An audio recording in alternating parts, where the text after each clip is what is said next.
దాసుడు సన్యాసి నమస్కరిస్తున్నాడు. రావయ్యా రావయ్యా పంతులు రా కూర్చో. ఏంటి సంగతి? ఎప్పుడు రావడం? అబ్బా అబ్బా ఎప్పుడో రావడం, ఇప్పుడు కనపడటం కూడానా? మన వాకిటే రైలు దిగాను అనుకోండి. రైలు మన వాకిటి దాకా ఏంచావు అసాధ్యుడివే. కాంతం కాంతం, మన పంతులు గారు వచ్చారు, కాస్త కాఫీ చూడు. కాఫీలు గీఫీలు మనకు అట్టే గిట్టవు, నిషిద్ధం కూడాను. పోనీ కాస్త పాలు పళ్ళు తీసుకోవడానికి ఏమయ్యా? వాటికే నిరభ్యంతరంగాను. నీళ్లు గలవని పాలైతే మరీ శ్రేష్టం. పంతులు గారు, మా ఆవులు గేదెలు ఎక్కడెక్కడో నీళ్లు తాగుతుంటాయి, మరి ఎలాగా? ఏం పర్వాలేదమ్మా, అవన్నీ జఠరాగ్గిలో శుచి అయిపోతుంటాయి. అయితే తీసుకొస్తా. తీసుకురా తీసుకురా. అయితే పంతులు, ఈ రోజుల్లో కూడా ఈ ఆచారాలు ఏమిటయ్యా? ఏం చేస్తా చెప్పండి, ఇంకో గట్టిన గుడ్డ. అయితే ఏంటి విశేషాలు? ఊళ్ళంతా కులాసాయనా? కులాసాకేమీ లోటు లేదు. కాకపోతే ఈ సంవత్సరం పంటలు బాగా దెబ్బతిన్నాయి, ఫలసాయం సగం కూడా రాదు. ఇది మనలో మాట. ఇక పోతే ఈ సాగుతో ఏమాత్రం వీలున్నా శిస్తులు ఎగ్గొట్టాలని చూస్తున్నారు రైతులు. నేనేమో కూడినంత వరకు గుంజుకొచ్చాననుకోండి. ఇక ఆ మిగతా పైకం గట్టిగా అడిగితే తన్నేట్టున్నారు. అందుకని తమరొక్కసారి గ్రామానికి దయచేస్తే. ఆ తనులేవో నేనే తినొచ్చు. అబ్బా అబ్బా, ఎంత మాట ఎంత మాట! తమ పోటీ దేశభక్తుల్ని, స్వరాజ్యం కోసం దివ్యమైన పోలీసు సూపరింటెండెంట్ పదవికే రాజీనామా చేసినటువంటి త్యాగమూర్తుల్ని తన్నేవాడంటూ ఈ ధరణి చక్రంలో పుట్టాడంటారా? ఆ రోజుల్లో తమరు అనుకుంటే ఎందరిని తన్నేవారు, తన్నడం ఏమిటి, తమలు తీసి పారేసేవారు. పంతులు, కాఫీ లాగుందే? అలాగే ఉంది. అడపా దడపా ఈ మాత్రం అనాచారం దోషం కాదులేండి. ఇది మనలో మాట. ఇక పోతే తమరొక్కసారి గ్రామానికి దయచేయాలి. చెప్పండి అమ్మా, ఏడాదికి ఒక్కసారైనా యజమాని కనిపించకపోతే ఎలా? నేను చెప్పడం దేనికి? ఆ ఊరికి రావాలని, ఆ చెల్లి గారిని దర్శించుకోవాలని ఆయనకి ఉంది. కాకుంటే కాస్త నా నోటీస్ జడిచి అలా ఉన్నారు. అయినా పంతులు గారు, ఏనాటికైనా వాళ్ళు ఒకటి. నేనేగా పరాయిదాన్ని. చచ్చా, అదే మాటే. అది కాదు పంతులు, 10 సంవత్సరాల తర్వాత ఆ ఊరెళ్ళి వాళ్ళని చూడకుండా వస్తే బాగుండదు. చూస్తే అసలు బాగుండదు. అందుకని ఆ బకాయి వ్యవహారాలన్నీ నువ్వే ఏదో విధంగా పరిష్కారం చేసి. సరే, తమ ఉత్తరవు. రాత్రికి ఎలాగూ భోజనం లేదు. సెలవు. అమ్మా కాంతమ్మ గారు. ఓ పార్వతమ్మ గారా, నమస్కారం అమ్మా. నమస్కారం. ఊళ్ళో అందరూ బాగున్నారా? అదే బాగు. ఇప్పుడే మన వాళ్ళ ఇంటికి వెళ్ళి అమ్మాయిని చూసి మాట్లాడి వస్తున్నా. ఏమిటో పాపం. ఏమండి? ఈ మధ్య చాలా సుస్థి చేసింది. తమకు తెలుసునో తెలియదో? ఏమిటండి సుస్థి? గుండె జబ్బు అంటున్నారమ్మా పాపం. మనిషి ఏమో చూసేదానికి బాగానే ఉంది. అడుగు తీసి అడుగు పెడితే ఆయాసం.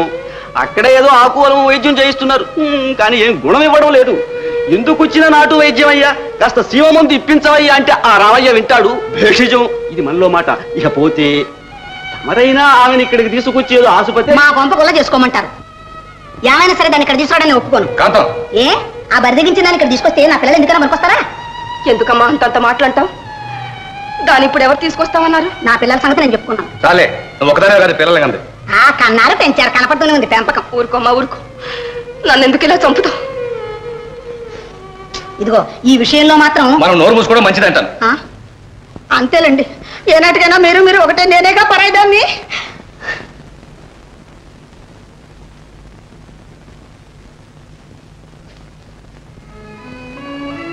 అమ్మా, ఏమిటమ్మా ఇది? నీ కోడల సంగతి నీకు కొత్త? అది కాదు నాయన, సీత సంగతి నాకేమో భయంగా ఉంది. దేనికమ్మా భయం? వెళ్ళి 4 రోజుల పాటు ఉండిరా. అవతల మనిషి సహాయం లేకుండా ఏం అవస్థ పడుతుందో ఏమో.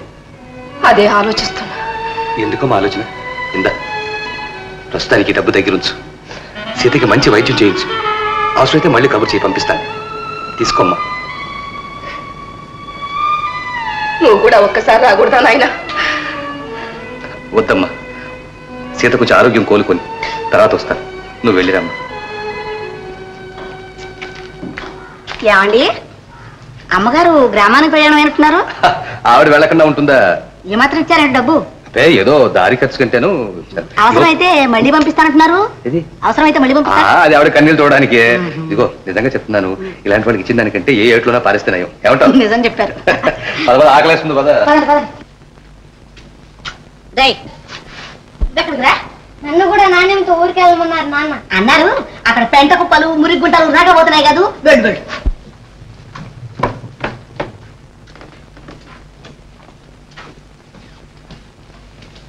వెళ్ళొస్తాను ఆయన. వస్తామ్మా.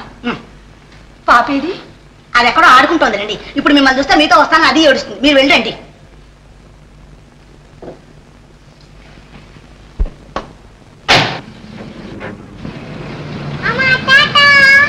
అయ్యో పాప అదేమిటండి అలా చూస్తూ ఊరుకుంటారు? ఆపండి, కారు ఆపండి. నేనంటే మీ అందరికీ ఎంత నిర్లక్ష్యం అయిపోయిందండి. మీరంతా కలిసి నాకు నా బిడ్డ కాకుండా చేయాలని చూస్తున్నారు. అసలు ఆవిడ గారు నేర్పకపోతే నా బిడ్డ నన్ను ఇలా మాయ చేసి వెళ్ళేదనా? పిచ్చి పిచ్చిగా మాట్లాడుకు. నువ్వు దానికి అమ్మ అయితే ఆవిడ నాయనమ్మ, తెలిసిందా? అమ్మ నువ్వు క్షణమైనా ఉండగలదా పాప? అంతేనండి, ఏనాటికైనా మీరు ఒకటే, నేనేగా పరాయిదాన్ని. ఎంత చిక్కిపోయావే! ఇంత జబ్బు చేస్తే ఒక ఉత్తరం ముక్కైనా రాయకూడదా నాకు? ఎవరేమైనా నేనొక్కదాన్ని ఇంకా బ్రతికున్నానుగా అమ్మా. ఏమిటోనమ్మా, ఎప్పటికప్పుడు నువ్వు వస్తావని అనుకుంటూ గడిచిపోయింది. పొలం వెళ్తున్నాను, గంగుల చేత భోజనం అక్కడికే పంపించు. ఆ భద్రైన ఒక్కసారి ఇలా రమ్మనయ్యా. 2 రోజులైందట వచ్చి. వచ్చే లాభం, ఇచ్చిన మందు తాగితేగా.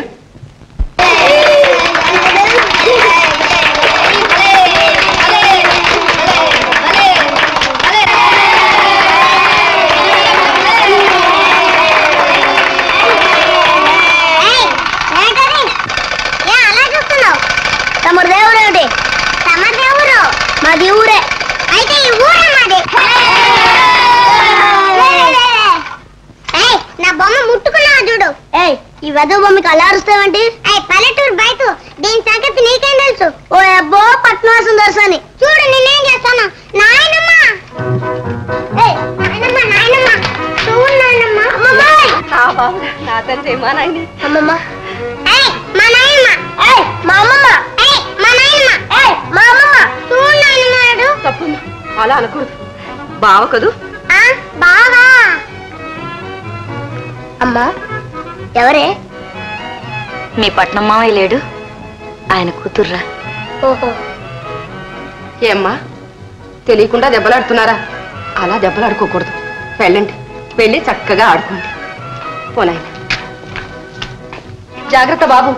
జాగ్రత్త ఏంటి? నేను ఎక్కడికన్నా పారిపోతానా? మన చేతికి చిక్కిన తర్వాత అదంతా సాగుదులే. నడు.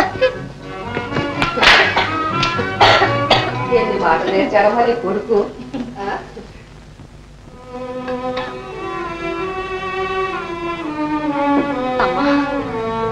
ఏమ్మా? ఏమీ లేదమ్మా, మన సంబంధాలు కలిసి మళ్ళా మనం ఒకటిగా మసలే యోగం ఉందంటావా? చూడమ్మా, నువ్వు ఆలోచనలతో మనసు పాడు చేసుకోకు. కాలంతో పాటు అన్నీ సర్దుకుంటాయి. మందు తాగుతాయి.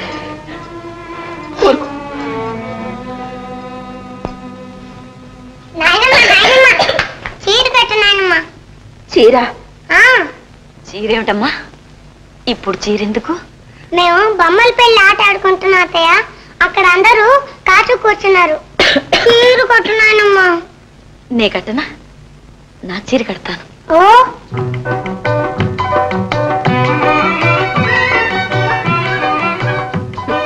బాగున్నావే నీ చీర నువ్వును. అచ్చం పెళ్లి కూతుర్లా ఉన్నావమ్మా.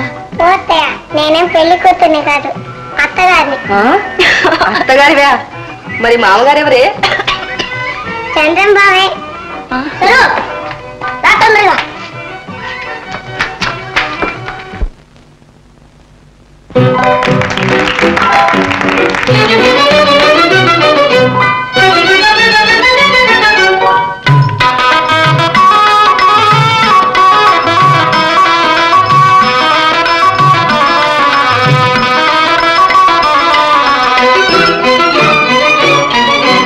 హాయిగా ఆలు మగలై కాలం గడపాలి, హాయిగా ఆలు మగలై కాలం గడపాలి.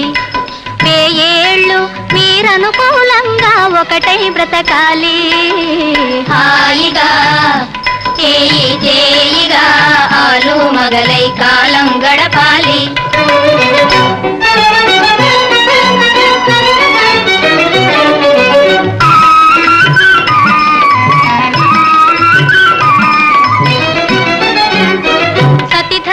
పతి సేవేయని పతి భక్తిని చూపాలి.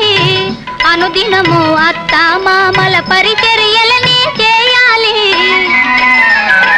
పతి ఇంట్లో బంధు జనాల అభిమానం పొందాలి. పతి ఇంట్లో బంధు జనాల అభిమానం పొందాలి. 10 మంది నీ సుగుణాలే పలుమార్లు పొగడాలి. హాయిగా ఆలు మగలై కాలం గడపాలి. ఇల్లాలే ఇంటికి వెలుగని ఎల్లప్పుడు తెలియాలి. సంసారపు బండికి మీరే చక్రాలై తిరగాలి. శరీరాలు వేరే కాని మనసొకటై మసలాలి. శరీరాలు వేరే కాని మనసొకటై మసలాలి. సుఖమైన కష్టమైన సగపాలుగా మెలగాలి. హాయిగా చేయి చేయిగా ఆలు మగలై కాలం గడపాలి.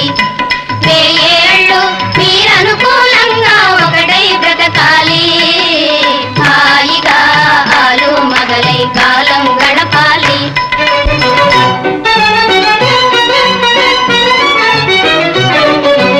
ఇరుగమ్మలు పొరుగమ్మలతో ఇంటి సంగతులు అనవద్దు. చీరలు నగలిమ్మని భర్తను చీటికి మాటికి అడగద్దు. అత్తింటను అదరి పాటుతో పుట్టింటిని పొగడొద్దు. అత్తింటను అదరి పాటుతో పుట్టింటిని పొగడొద్దు. తరుణం దొరికిందే చాలని తలగడ మంత్రం చదవద్దు. హాయిగా చేయి చేయిగా ఆలు మగలై